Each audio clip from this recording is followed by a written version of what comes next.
Oh, hi, James. How's it going, mate? Oh my god, hi Jess, how are you doing? Fully sick, mate. Fully sick? Another week in lockdown, it's been extended? It's been bloody shocking, isn't it? I wasn't surprised at all. No, I think we all knew it was coming. How was your week? Tell me about what's been going on in your little bubble. Let's tell people that are outside of Australia that Melbourne has been extended for another week in lockdown. Context, yeah. Good job, Jess. Yep. I don't know what's happening in France. I don't know what's happening in America, but Melbourne is in lockdown, and that's all I care about. In the grand scheme of things, Walker, it's kind of just like we have a job, we have shelter, we have our health. There's people out there that have cafes, hairdressing salons, non-essential, situations. I'm not one of those people, and thank the Lord I'm not, but my heart goes out to people that are in those tough situations. So my problems in being in 1 week in lockdown is nothing, What do you think? I'm pretty anti-lockdown in terms of, but I 100% agree with everything you said. In terms of us two, in our job situation, we have nothing to complain about.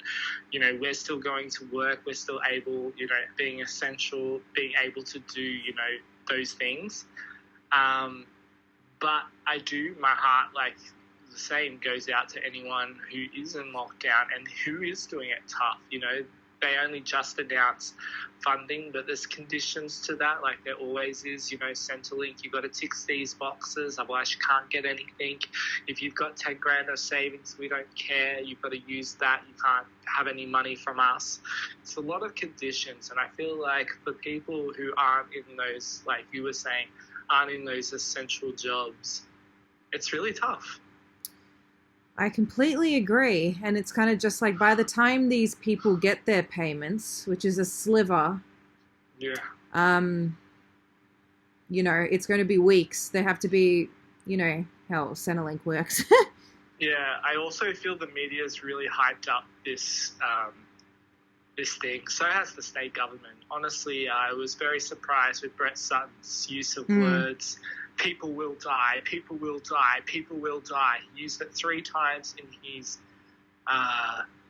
little sermon. And I was just like, people are already fearful enough. I know a lot of people who take this very seriously. Yeah. And I feel like it's getting time and time again, like we're almost, back in school, where the teacher tries to very much harp on a point, and you're just like, I think there's enough stress and anxiety going around in the community at the moment that you don't need to push the fear button a bit more. I also felt it was very upsetting how they made that healthcare worker, the one from the nursing home, and made her out to be the worst person in the whole world and a scapegoat kind of. I didn't like that. I don't like the throwing people under the bus and making everyone look to be the bad person. I don't like what they're doing at the moment. But that's just my 2 cents worth. I've also noticed that a lot of people will not even listen to me, and are just like, nope, don't want to talk to you. You're very negative. And I'm like, you asked how I was feeling. I told you the honest truth, and it was all too much. Yeah, I agree with what you're saying. I'm angry, but I'm not angry on a personal level, like you said. I'm fine. I'm just angry that people can't see how people could be angry. Those people who are going through a tough time at the moment. No, I completely agree. Angry about. I agree. And that's just, it's basic logic, isn't it? And it's like caring for one another. It just comes down to that, like. But I just feel like, one more week, it's like you don't know what that week means for someone who's going without pay and lives day to day. You know what I mean? It's like applying for that thing is going to take time. And by the time you get it, Yeah. No, I agree. And it's kind of just like even the comment of, it's just 1 more week. That was said in like one of the press conferences as well. And we're just like, how much like one day can, the magnitude of 24 hours. What do you mean Yeah. 1 week? Yeah, very easy for you with your 400k bonus or salary or whatever that you're saying. Absolutely. Here, Jess, here. Here. But yeah, Yeah. it's just, it is frustrating, but I think the way I've rationalized it in my head to get through for me is it is 1 more week and I can do it, but what can we do for the people that can't, you know? That's very true. And I urge anyone who is doing it tough to seek, those support services and, to also speak out. Like, A lot of people I feel understand. like there's a lot of people who are afraid to speak out about how tough they're doing it. But I think it's important to voice how, there should be the other perspective. Like, a lot of people go, oh, you've had all these grants and everything. It's just like, yes, they have had the grants and all that kind of stuff, but the grants weren't easy to come by. There are application process, from working in a bank. It's when you're already going through a stressful time, even just the pressure of having to fill out documents and fill them in correctly can be overwhelming. Yeah, just to even get out of your bed can be overwhelming, yeah? So I can't even imagine absolutely. For you to fight for just some benefit. You've done yourself a justice if you're able to do that. You should tap yourself on the back for that. Definitely reach out to any, counselling services like Lifeline and anything as well. And I can't reach out even to your friends and family. Yeah. I can't even imagine like people overseas that are not getting any benefits. Zero even support or anything of the sort. Like, thank God we have like social. This is the positive thing about social media, isn't it? Yeah. One of the slivers of all the negativity social media has, like, this is one thing where it can unite us and we're all connected. Definitely. I do think though that it can obviously unite us. I will say though, I was very over the hashtag I stand with Dan and thanks Dan. Do you think someone, I don't understand, do you think someone whose government has, who has put people in lockdown, like, I understand obviously why you did it, but I don't think you should thank someone who is part of what originally caused the issue. Do you think someone who started a fire and then put it out? No, I don't know. I'm very surprised. I feel a lot of people have a little bit of Stockholm syndrome and want to, really thank him. Like, don't get me wrong, the federal government has done shit all as well, but can't we at least be... But I also understand a lot of people will say to me, you're being very negative, James. You're being very negative. And I understand that, you're going through a tough time, so you don't want to hear anything more negative. Me speaking negative about him, isn't doing me a service either. It's tough circumstances. Like, we've never dealt with a pandemic before. I just hope moving forward that Dan Andrews and the Labor government looks at the impact of these lockdowns and that elimination is not the strategy we should be going for. And the rollout of the vaccine should have been prepared more properly. Absolutely. And now they're bringing out this thing where basically healthcare workers or something of the sort can go to locations in order to get the vaccine. And I'm just like, but they still have to go possibly on public transport. And I know you're depleting the trains or whatever that you're doing, but at the same time, like, why not set camp, so to speak, at aged care houses and homes in order to administer the vaccine? Why must they go to a location that's not even safe for the public that could be infected that, in that regard? Like, I'm just like, what do you mean you're setting up like locations around Melbourne? But they still have to go to those locations. You know where the hospitals are. You know where the aged care homes are. Like, why aren't you? But that's one thing that surprised me as well. But also that is, the federal government's handling as well. I know it's just not just the state. It's also the federal people are involved. But the biggest thing I would like to say to both of them is that you're on a lot of money, taxpayer-funded money, And it's like we've had a whole year almost of lockdowns, and a lot of time for you guys to realize, hey, this is a serious problem. What is the solutions moving forward? And I don't think they honestly sat down and had a really deep conversation on how to do this properly. I think because they don't know. It goes to show you that your politicians aren't working hard for you. So at the next election, work out who's the hardest working person and vote for them. 100%. Couldn't have said it better myself. Yeah, because so to be honest, into the topic, which is completely different. I feel like I did a bit rant, and look, I don't want to say like anti-Dan. It's just like I don't feel that, you know, I know we're trying to be positive and everything, but I don't feel like using that hashtag does a lot to unite us, because you're very much separating the fact that you support him unwaveringly and you don't really support anyone who has a small business or anyone who, when they see that, gets a little bit upset. There we go. Yeah. I'm trying to reckon everyone be Switzerland. It's like you don't need to pick a side.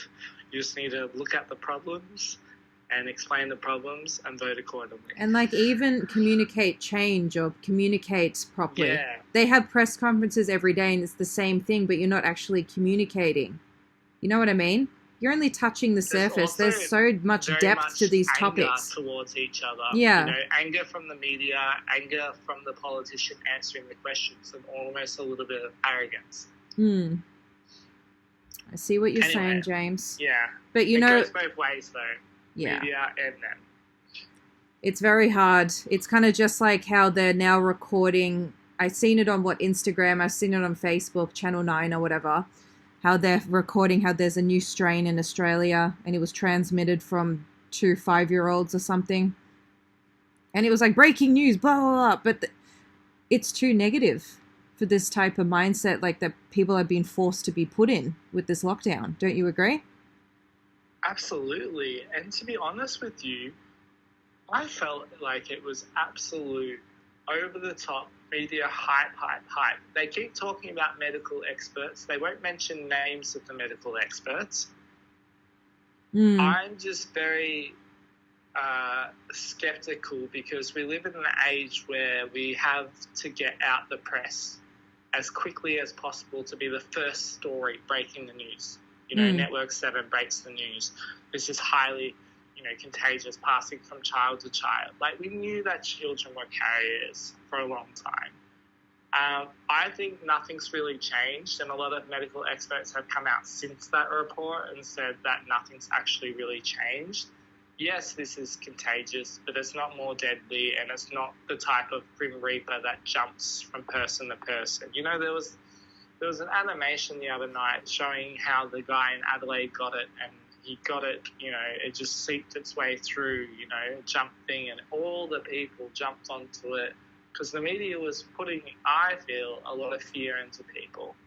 I don't believe that for a second. I believe it's an airborne disease that has been doing its thing the way it's been doing its thing. So if a particle's left anywhere, it's there. If someone breathes too much onto you, you're going to get, some of the virus. I don't think it's this thing that just, jumps through, goes under doors and finds you like they were making out on the thing. I agree. Crazy. So during this pandemic, would you say that you've kissed anyone? Yeah, I've kissed people. Oh, really? So out of lockdown, James has done a bit of smooching behind the good old bushes or trees? Did you do that as a child? Well, I'm happy you asked, James, because I certainly did. And I'll share my story. And I wouldn't say it was my first kiss because I don't consider it to be a kiss. But I remember his name. His name was Andrew. Can't remember his last name. He had beautiful white skin, beautiful blonde hair, and it used to curl I remember it, like the front of it used to curl, but the back was straight, and I used to be like, God damn. And Jess was just a wee child at the time. I would have been literally in prep. Yeah. And then one day... So he was the apple of your eye. He was the apple of my eye, cherry to my pie. Yeah, your kryptonite. My kryptonite, indeed. And because back in the day, we had the blackboards and the chalk, and we got elected, one of us, to go and hit the chalk like dusters, for the teachers. I used to sit... So you had your first kiss really young. Look, it's not a kiss, and I'll explain. So I was with my blackboard, and I was like drawing, and I should have been doing equations or whatever. I think it was actually just 1, 2, 3, 4, just how to count. But I was like drawing a tree or something. And then he went outside to go to the toilet. And Jess was like, I want to go to the toilet too. So Jess went skipping along, and he came out, and I just went for it. Now, why I say went for it is I didn't even hug him, made severe eye contact with him, and licked the side of his face, giggled, and ran off. So I wouldn't consider that a kiss at all. I think I was going for the kiss and then got carried away with all my excitement for the one, so to speak. Yeah. And he was just looking at me, and he was just like, well. And then I went inside and sat down like nothing happened. I didn't even look at him. And then it came to home time, and I got up and I looked at him, and he started laughing. But then he was kind of freaked out, and he didn't talk to me ever again after that. But I had my, what is that, 7 minutes in paradise? What's that term? Well, whatever that term is. Yeah, 7 minutes in heaven or whatever. 7 minutes in heaven, yeah. That's it. And I never forgot it. Seventh heaven. Yeah, literally was seventh heaven for me. And I loved it. I loved going. I didn't even go for like a tiny lick. I went from chin, like on the side of his face, up until his hair. Cool if he actually wrote in to us I know. and told us his perspective of the story. Look, this crazy chick just attacked me, and I had to get therapy afterwards. Yeah, maybe you did have a big influence on him. I hope I do in a positive light, because I loved licking his face.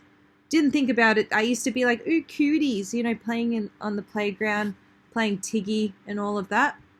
But in that moment, it was pure bliss, and I went home. I walked home because my primary school was near my house, and I sat there on the bed, and my mum was like, and my dad was like, how was your day? I'm like, it was fantastic, parents. Absolutely amazing. Oh, did you learn something new at school? I'm like, I sure did. I learned how to lick. I didn't say that, but there you go. It's out to the public. I've never told anyone this story before, so consider yourselves lucky. Jess is a good licker. That's one of my hookup stories. James, did you do any licking yourself? Licking? Yeah. No, so my first kiss wasn't until I was, how old? Like 23? That was sad. Mine wasn't even a kiss, it was a lick. Like 23, yeah, I think it was 23. No, 24. Was I 24? I think I was 24. That's when I had my first kiss. Oh, nice. Late in life. A late bloomer. Yeah, but you were waiting for the right time and the right moment. You don't want to go around licking people, so it's understandable. Yeah. So... How was the weather? Was it like a hot, steamy day? I remember who it was with. Oh. Name drop. I only saw them once. Yeah, it was a good kiss. They told me I was a good kisser. I was like, oh, thank you. Yeah. Oh, lovely. Did it linger? The kiss, were you like locking eyes and just watching each other, or were you just closing your eyes, just going for it? I was looking. Oh, you were a looker. Yeah, I was a looker then. It's just a bit creepy. Did you want to see what's going on and whether all your placement is well in position? Is that correct? Yeah. Yeah. I don't think I've ever, like, even now, ever looked. I'm always like, I think I'm like fantasizing in the moment too. I'm kind of like, oh, I'm Harry and I'm not Hermione. Who's that? The Asian Cho Chang. I'm Cho Chang and that's Harry and... Wah. Classic. Yeah. Classic, Jess. Classic. I love it. I've also smooched behind a tree, you know, the classic, oh, just come here. No one's watching. And again, I do this thing where I giggle and run off. That's my trademark, I would say. Like the sticky bandits in like Home Alone. Yeah. But mine's... I would agree. I don't laugh and run away, but I smile a lot. So like once the kisses stopped, I'm grinning. Oh. I think it's because, isn't it true that like your body, when you're kissing someone, will release endorphins? Pretty sure it's true. I wouldn't be surprised. It has to release something, so there you go. Yeah, so then you feel happy and feel good afterwards. So yeah. Who's the best person you ever kissed, Jessica? I'm telling you right now, it's Andrew. Andrew? Andrew. For sure, because it was anticipated. The one you licked. Yeah, because when you sit at the back of a class and he's on the other end of the class and you're with your, like, blackboard, and that's all you're doing your work and you always look up and then you look down. You look up, you look down. And you do that day after day after day after day after day. And then months go past. I'm pretty sure months went past. And just went for the kill. And it was satisfying. Yeah. It's still not my first kiss. It was just my first lick. But yeah. It was a great experience because I did the circumference of the side of his face, yeah. I learnt math that day. I wasn't doing equations, but I learnt the circumference of half of his face, okay? That's good. What about you, James? Who's your number one? If you had to choose your number one hookup? Number one, like, hookup. Yeah. Or experience. Like, experience. Oof, this is tough.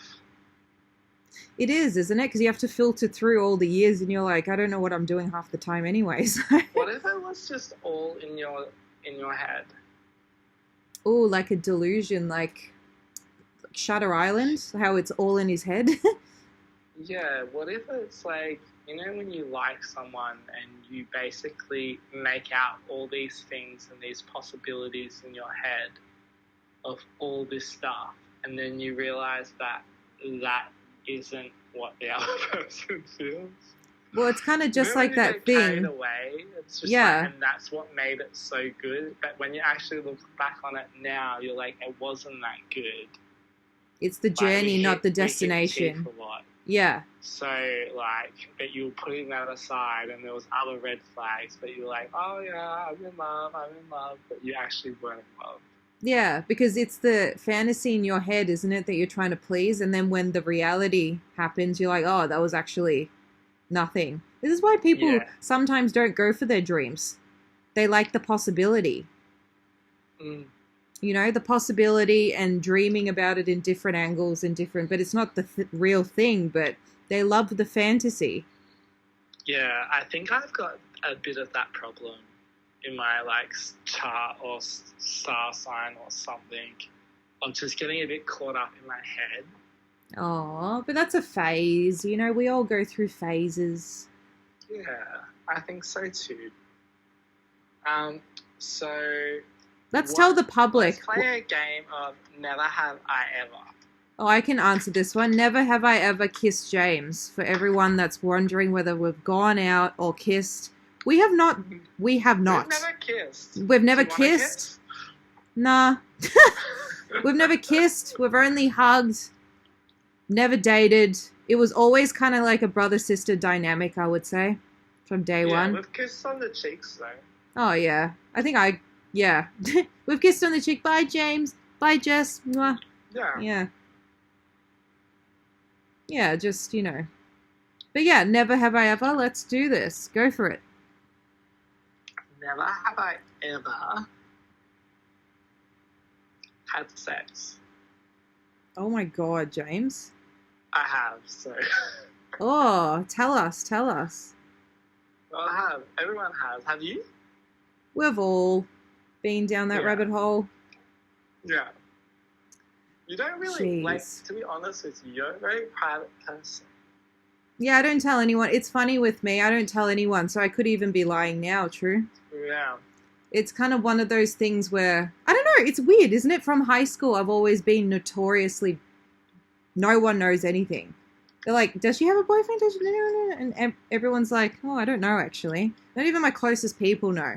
No one knows a thing. You don't tell me much. I only find out later. And I'm like, oh, yeah, this happened. And you're like, oh, what? I'm like, yeah, pretty much. Yeah. And then you get people that come out with it openly. And I've always respected that too, you know? Yeah. People who are very open. People that are very open. So true. Okay, so what is, like... Wait, so we're playing Never Have I Ever. Yeah, let me think of one. Yeah, do you want to go? Oh, never have I ever sneezed on someone while kissing. No, but I apparently kissed someone and then there was a bit of my chip. So my chip went into their mouth, like chewed up chips. Oh, lovely. Bit of a afterthought, a delight afterwards. I had like 3 bottles of wine and that person brought it up like it was like the worst thing in the world. I was like, get over it. Wow. Well, I've sneezed. You sneezed on someone? Yeah, whatever. Oh, it's the human body. What happened? Nothing. I just... And nothing went flying or anything. It's just whatever. Yeah. Yeah. I get hay fever, so I have a touch of hay fever. And it was during summertime. I was... I've even sneezed on people when I'm just talking to them too, like... Yeah. Yeah, it's always a treat to be around Jess. Actually, you know how we were going to say who was the best kisser? And I didn't really answer the question. Oh, yeah, who? Because I said, oh, it was the thing. It was Dan Andrews, wasn't it? You've given him a smooch behind the reporters. Dan Andrews. Yeah, it was totally Dan. Stand with Dan. I knew it. Nah, I would say it was Felipe. Oh, good old Felipe. Hi, Felipe. Yeah, hi, thanks for listening. Yeah, you're the best kisser. I think it's because, you know when you just kiss someone and it's effortless? That's why. It's that you're in the zone. Yeah. There's no pressure, there's no nothing. James is just passing his chips on from one to another. Yeah, exactly. So yeah, that would be the best. Good, James, good. Yeah. I'm Andrew and you're... His name's not Dennis, it's Felipe. Yes. Done. Done. Dusted. Done. Lovely. Or actually, or is it someone else? I just remembered my past is coming back to me. 1 second. Do do do do do do do do do do do. Ooh, I don't know actually. Oh, but I gave it. Nah, I'm gonna keep it there. That's my most memory's a bit faulty. You can't rely on the past. Yeah, it's kind of like afterwards. Recent, so we'll be thinking about this. Yeah, and be like, oh, that time. Yeah. The other guy I licked behind. No, I'm joking. I can confirm I've only done that once. Yeah. So what else would you say never have I ever to? Never have I ever...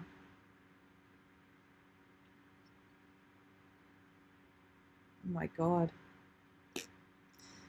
I don't have one. The whole point of this game is you're meant to share dirt on stuff that you know about me. I know, it's so hard though. It's so hard. And look at that. We're out of time. It's 30 minutes, James. Oh my god. That we flew. didn't even touch on like anything juicy. I know, we literally went from Dan Andrews to a licking story to to Felipe. Best kiss.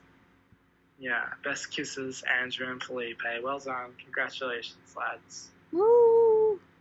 We'll send Woo. your prize in the mail. You will. And this is anniversary number 1 of Oh, yeah, James and we Jess's won. half hour. Well done, James, for your efforts. Well done, Jess. Always Thank a breeze. Always a breeze. And I hope we're here for many more anniversaries. We'll see how we go. Well, yeah, I didn't share with the audience, though, about my song comes out on June the 11th. And I got my first positive review this week. And you've left me some reviews on Triple J, which sure I'm have. really grateful for. Thank you so much for doing that, Jess. Of course. And Means a everyone lot. should download his music. It's so under Amory Beech, Beech, and A-M. Amory. Yes. Yeah.